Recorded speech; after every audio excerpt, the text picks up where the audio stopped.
Dogodki slam poezije potekajo v 5 krajih po Sloveniji, običajno enkrat na mesec. V Mariboru, na Ptuju, v Celju, v Kamniku in v Ljubljani. V sodelovanju z Mladinskim kulturnim centrom so mariborski slamerji letos aprila začeli delovati organizirano in vsak mesec priredili en slam pod imenom Ožuljeni jezik. Slam poezija je lahko netekmovalne ali tekmovalne narave. Nastopajoči se pomerijo v 3 izločevalnih krogih, v katerih izbrani zaslemajo vsakič drugo pesem. Članska žirija, ki se javi sama, prihaja iz občinstva. Med njimi je zmeraj tudi kdo takšen, ki je na dogodku prvič in poezije sicer niti ne spremlja. Ljudje imajo včasih občutek, da je slam poezija nekaj posebnega, v resnici ni nič takšnega. Razlika je samo v tem, da tukaj radi dajemo poudarku temu, da se poezija predstavi preko govora, preko govornega nastopa, ne preko branja. Tako da nam je predvsem pomembno, da se postavi ta stik med občinstvom in med pesnikom, ki predstavlja tisto, kar je sam napisal oziroma napisala. In da se med njima splete nek mogoče čaroben trenutek, v katerem podelita nekaj, kar imajo v tistem trenutku pomembno. No. Vsi so dobrodošli, ne glede na starost, spol, državljanstvo, kraj, od koder prihaja, res. To je oder, ki je v bistvu zelo odprte narave in je namenjen vsem ljubiteljem poezije in tistim, ki bi se radi mogoče tudi preizkusili. Kaj te vleče? Kaj je takšnega, da vedno znova prideš sem? Vzdušje, ker je hkrati intimno, ampak ne.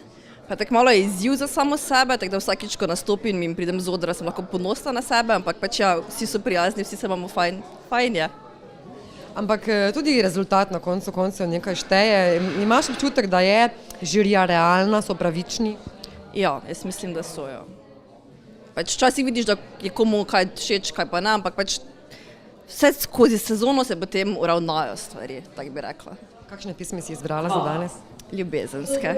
Tvoje oči so dišale po cimetu. Na impromptu hišni zabavi so zaspali ali odšli vsi, razen neverjetno nezgovornega dečka. Tekmujemo zdaj že pač odkar je, zdaj se je začela že 3. sezona v Sloveniji teh slam turnirjev, ki so zdaj že v vseh krajih skoraj. Vleče pa nas predvsem, ne vem, družba, pa to pač izraznost, no, mislim, da imamo možnost, da se lahko izrazimo. Tu v prvi vrsti ne gre za klasično poezijo mogoče, ampak je tudi ta performance del dodan, ne, tako da se v bistvu tudi nastopa malo to poezijo, tako da v bistvu se s tem približa tudi marsikomu, ki mu ni všeč. Tako da zdaj na dogodkih že opažamo kar precej ljudi, ko jim poezija pa sama ni tako blizu. Koliko pesmi si do zdaj že napisal? Milijon. Mogoče samo, če poveš prvi vers te zmagovalne pesmi letošnje, nekaj kratkega od začetka. Nažrl sem se sveta. Sleherna mi je prepovedan sadež, ampak ustavim čekane, da pokažem, da kavalirstvo ni več hobi, ampak profesionalizem. A je to posebna oprava za nastope slam poezije? Jaz se za vsako branje oziroma recitiranje pripravim tudi vizualno. Hočem, da publiki malo več kot samo kavbojke pa majčko, ne? In ljudje pa ne to cenijo, tako da danes sem se oblekel malo božiču primerno, pa tudi pesmi, ki jo imam. Menda imate izkušnje tudi iz tujine, lahko malo povzamete svoje torej pesniško in pa slamersko delovanje. Zanimivo. Ja, jaz sem živel v Londonu 11 let in sem nastopal po raznih prireditvah, v glavnem underground, ampak tudi na večjih odrih, kot stand-up in poezija. Večinoma ne v nekih tekmovalnih programih, ampak enostavno v osebnem izražanju glede tematike, ki te pa zanima. In lahko rečem, da je to pri Mariboru čisto primerljivo z stvarmi zunaj, razen da je zunaj teh prireditev dogodkov več.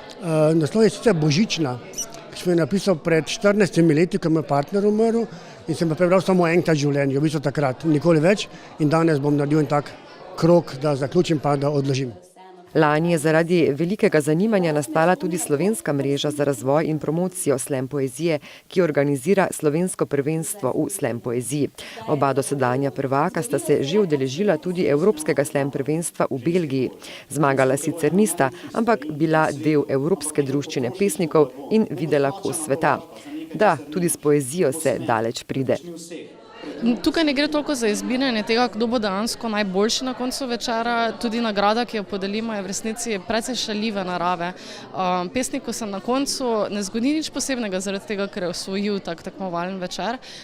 Zgodi se pa nekaj drugega. Zgodi se ta povezanost med pesniki, med občinstvom. In včerajšnji zmagovalec, gimnazijec Ptuja, Tomaž Lovrenko, ki je nastopil že velikokrat, zmagal pa prvič. Le nogo prerežem, se povežem v del mreže, strežem sveže, vsakič svežem, ne grem sprežem, obsežen dosežek.